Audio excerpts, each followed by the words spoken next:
So welcome to chapter 3, and this is all about how to turn your idea into a real business. So all the things that we've just talked about in the previous chapter, you've got all of them in your mind clearly now, and you want to turn that idea into a reality.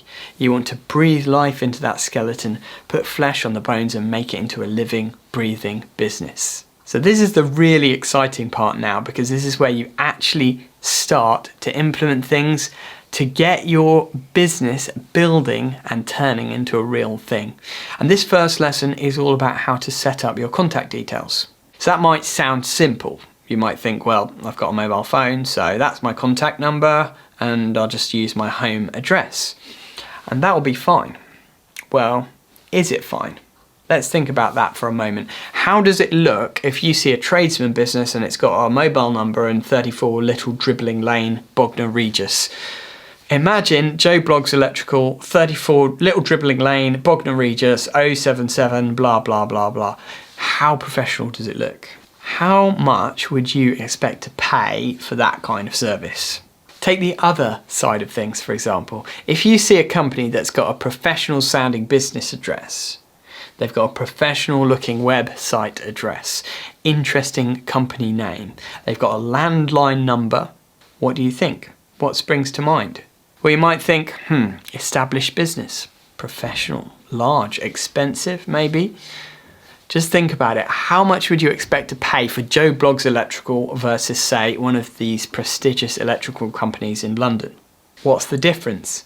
Well, it's all about the image of the business. It's about the image that the business presents to its customer, to know what those customers are to expect of that business. So you want to start off presenting yourself as a professional entity, as a reputable business.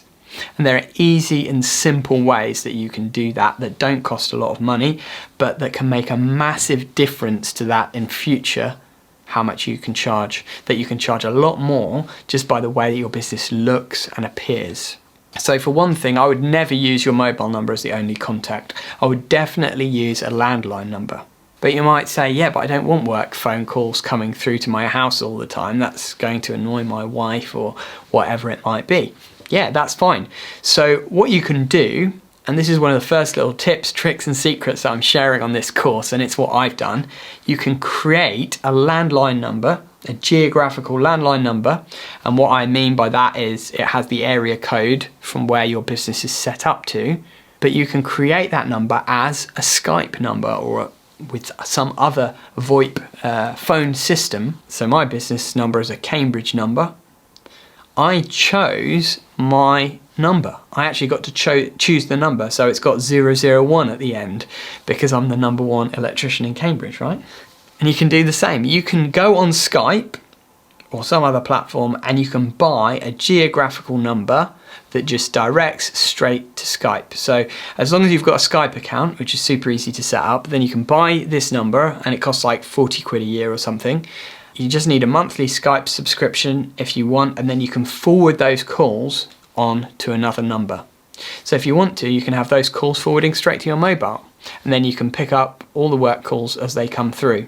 But at least when people are dialing, they're dialing at a local geographical number that looks a bit more professional because it looks like you've got a fixed abode for your business. And if you're especially targeting local as one of your unique selling points, people often want a local electrician somewhere near them. Then having a geographic number is a massive win from that point of view. Then in Skype, what you can do as well is you can set up voicemail. You can set up forwarding, so you can forward your calls to anywhere in the world. For example, I'll tell you a little secret now. When I first set up Artisan Electrics, I was actually living in Portugal for the first year of running that business.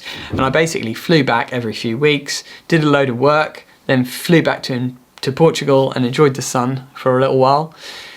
And all my work calls just came through to me on Skype, and I could answer them from anywhere in the world. So what I do now is that I have that same Skype number, but it forwards to my call handling service and my admin team. And I've got a group of professional office workers who are trained to answer the phone calls. I used to use a call handling company that answered all my calls for me, and then they would email the inquiries straight through to me, so that when I'm out on site and I'm under a cupboard in somebody's or under somebody's stairs or something like that, I don't have to answer the phone sounding like I'm completely out of breath because I'm crawling in a little cupboard, because it doesn't sound very professional, does it? So the phone is always answered professionally by a call handling service or an admin team if you get to that point, and then you can just get those calls directed to wherever you want them to be directed to and handle them in a professional way. So I'll leave links in the notes for all these kinds of services, both the call handling service that we've used in the past, the Skype number, and also now the VoIP phone system that we use, because they are fantastic ways to deal with your phone calls and get things set up right from the start. So for phone number, I would say definitely use a landline, and actually I would avoid using my mobile. Like, the other thing is I don't really want anyone to have my mobile number, because I don't want customers phoning me at 10 o'clock at night, bugging me because they've got a light that's tripping or something like that, because it's so hard to separate your work from your day-to-day, your personal life. To get your work-life balance right is really tricky, especially if people have your mobile number. So I avoid putting my mobile number anywhere on the internet. I have all the calls flowing through nicely to that landline Skype number that goes through to my call handling service. So that is one top tip that I would say about for the phone system. And if you're aiming big, for example, or you want to start in a non-geographic way, like say you want to be the UK's specialist at smart lighting or something like that, and you want the whole country to be your target market, not necessarily recommending that, but you can get an 0800 number, for example, that's non-geographic, and again, you can get them very, very cheaply. That's a free phone number, so customers don't even have to pay to call you, although to be honest, nowadays it doesn't really usually cost much to make a phone call anyway, but it's non-geographic, so it means that, you know, you could be based anywhere in the country and they wouldn't know. So that's another way of doing it. But the key is to have a professional phone number. Now let's talk about the address. So again, the address. Do you want to put your home address or not? You might choose to, and that's fine. But think about this. Wherever your address is for your business, that's where the pin is going to appear on Google Maps for your business. So if you are not smack bang in the middle of your working area that we talked about earlier, remember we said you want to target the area where your ideal customers are located. If you don't live in that area, then you're not going to appear on Google Maps in their area. But there's a way around that. There's something called business centres and virtual office addresses. And for a very small amount of money per month, you can get a virtual office address anywhere in the world, pretty much. Most cities have these buildings called business centres. You might have seen them before and wondered what they are. They have loads of businesses. You see all the names listed outside them. And actually what they are often is a place where you can rent an office for a few days if you want to. Some businesses have regular offices there, but you can also have a virtual office address there. So it's literally just your business address is there, but that means you can stick a pin in Google Maps and put that as your business address. And for me, for example, I chose one right in the centre of Cambridge, right in the middle of where all my target customers are, and that has proved to be an absolute game changer for my business. I have so many people contacting us saying, oh, I called you because you're just down the road from me. Oh, you're just around the corner. Oh, you've got a really prestigious address. People say things like that. The street where our business is registered is one of the most professional, expensive streets in the city, even though I don't live there. But again, it's all about the image that you're projecting right from the start. Do you want to project professionalism, or do you want to project less than that? So I'd recommend, if your target market is not right around the corner from where you live, set up a business address service in a business centre near where your target market is located. Mine cost me about £45 a month. So you might think when you're starting off, well, that sounds like a lot of money, but it really isn't. It pays absolute dividends in the long term. The price might be a lot cheaper where you live anyway, or it might be more expensive if you're in London or something. The price may vary, but the point is, it's worth doing to set yourself up that way right from the start.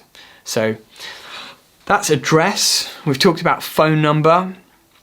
Website we're going to talk about a bit later, but important to get a website because then you can get an email address that has your website name in. So I'm more wanting to talk about email address in this section because that is part of the contact details. Don't just set up like jordanfarley@gmail.com as your business email address. It just doesn't look professional. Set up your website domain name, which could be like ours, artisanelectrics.co.uk is our website. So I have jordan@artisanelectrics.co.uk as my email address. And then I can set up other emails as my team grows. So now I've got accounts at Artisan Electrics, contact at Artisan Electrics, admin at Artisan Electrics, and each Artisan team member has their own email address. If you set up a Gmail account for your business, it just doesn't look very professional when you put it out on your website and in marketing. So definitely have a website, which then you can use the domain name from that website as your email address going forward. So we've covered phone number, we've covered postal, physical business address, and we've covered email address. Those are the three main contact details that we'll talk about. That then enables us to go into the next step, which is how to create our logo and branding. So that's what we're going to talk about in the next lesson.